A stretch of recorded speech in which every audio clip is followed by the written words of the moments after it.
Don't think. Feel. It is like a finger pointing to the moon. Don't concentrate on the finger, or you will miss all the heavenly glory. Do you understand?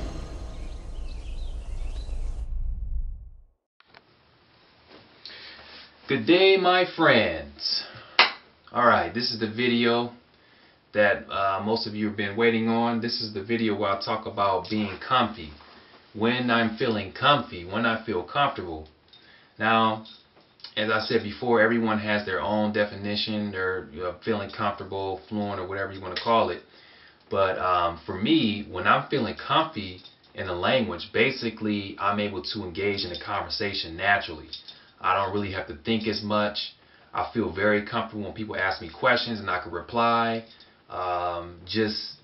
That's a comfortability to me, when I can hold my own in a conversation.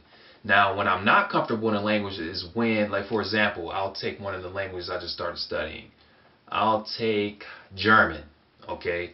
Now, German, I know a lot of words, I know some phrases, but I don't feel comfortable. I can't just, if someone were to ask me a question, I can't respond right away. Like, depending on what type of question it is. But if we're engaging in a conversation and they're asking me a series of questions, and I can't respond, like, okay, I don't know that word. Okay, that's being uncomfortable. I'm not comfortable in that language yet.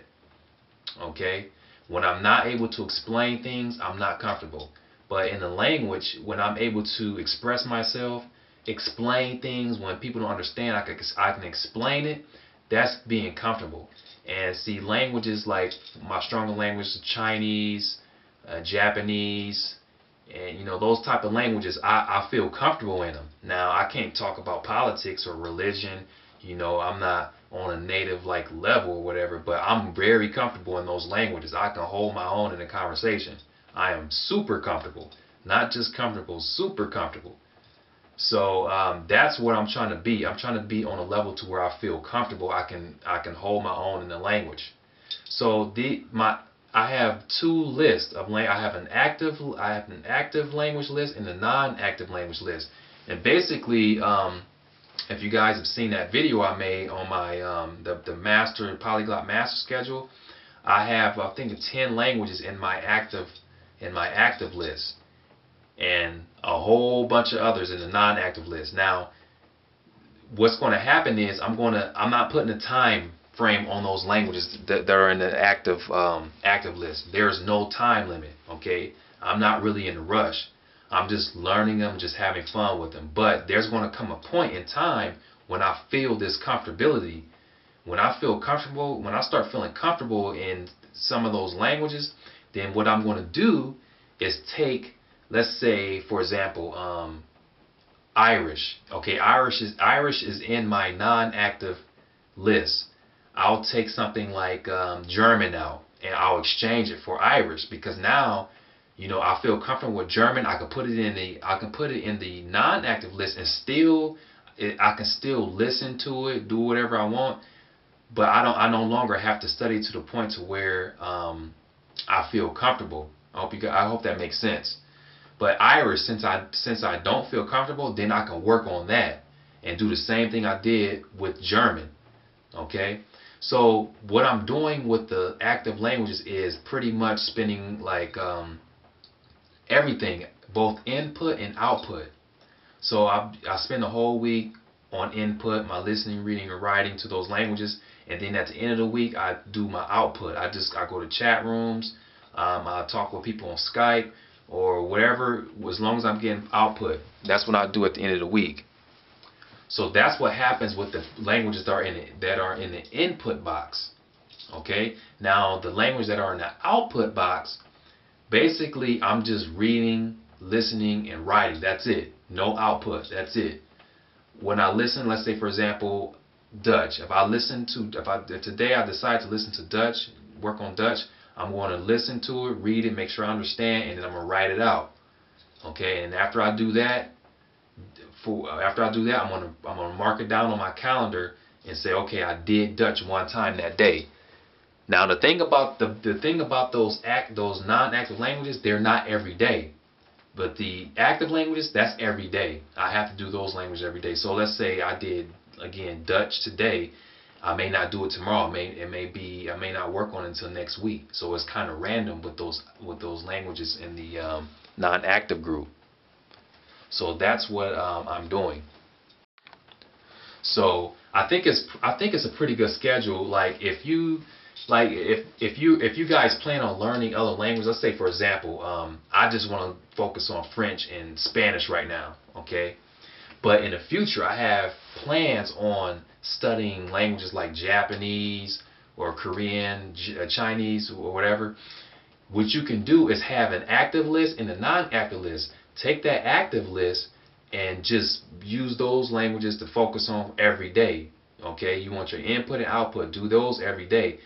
And for the non-active, let's say Japanese, Chinese, those are the languages you want to learn in the future. All you have to do is just listen. All you do is just get a course, just listen, read, follow along, and write. Just practice. Do that with those languages, and that's it. But provided that you put your time in for those input languages first. Okay, you do those first, and then you go to output languages. So the languages that are in the input list, those are priority. Okay, so that's just what I'm trying, and I found that using Oxymil is very good for a lot of those languages, like Spanish, German, Italian, because I like how it's set up. Like they have like in lesson 1, they get straight to the dialogue. They don't go into talking about what happened or whatnot. They get straight to it. And then after I get done with that, I can go to the second one, do the same thing. So, just an overview to tell you guys what I'm doing, because a lot of people have been asking me about what I do when I'm doing input. Basically, what I'm doing is, let's say I'm starting on Spanish right now. I listen to the first dialogue. I listen to that twice. Listen to it once, okay, follow along, and I listen to it again, follow along. Then after I do that, I go to the second lesson, and I listen to the same thing I did before. I listen to it one time, and then I listen to it another time. After that's done, I go back to the first lesson, I listen to it, and then while I'm listening to it, I'm writing it down. Okay, and then while I'm writing it down, like let's say I start with the first line. After I write that down, I look at the translation and make sure I understand what it means. Do the second line the same way. Copy that down and make sure I understand what's going on there in that line. Okay, and I just do that one time. No need to do it twice. I just copy the dialogue down once. After I get done with that, then I go over to the second lesson and I play the audio while I'm writing it down. Same thing. I copy the first line down and then I look at the translation. Go to the second line, do the same thing. I look at the translation. Once I finish that, that's it. I got my 30 minutes in for the day. And then I just wrap it up. I mark that on my calendar. Got my 30 in for the day. Put that up, and then whatever's next, do that. Well, of course, I take a break. I don't do them back to back. I just take a break. But yeah, you just do that, and then the next day you do the same thing. It's the same drill.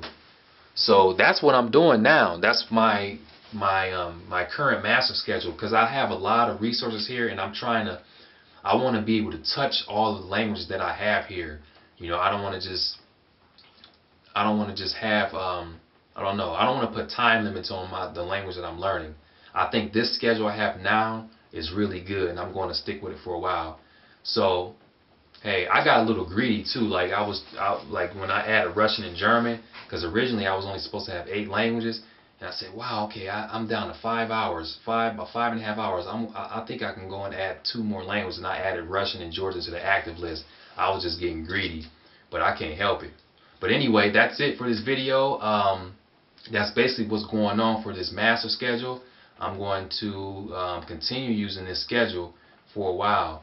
So, yeah. Oh yeah, another thing, people are asking me, have I moved on from Cantonese? No. Because to be honest with you, I don't feel like I can have conversations in Cantonese, but I'm not where I want to be in Cantonese. I'm just going to say that. Okay. So yeah, Cantonese is still strong.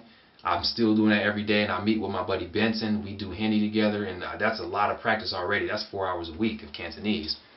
So yeah, Cantonese is like I said, it's the strongest language that I'm working on right now. So that ain't going nowhere. That's still in the lineup. So alright, that's it for this video. Thanks for viewing, and if you guys have any other questions, if you're confused about what's going on with my schedule, just let me know and I'll get back to you as soon as I can.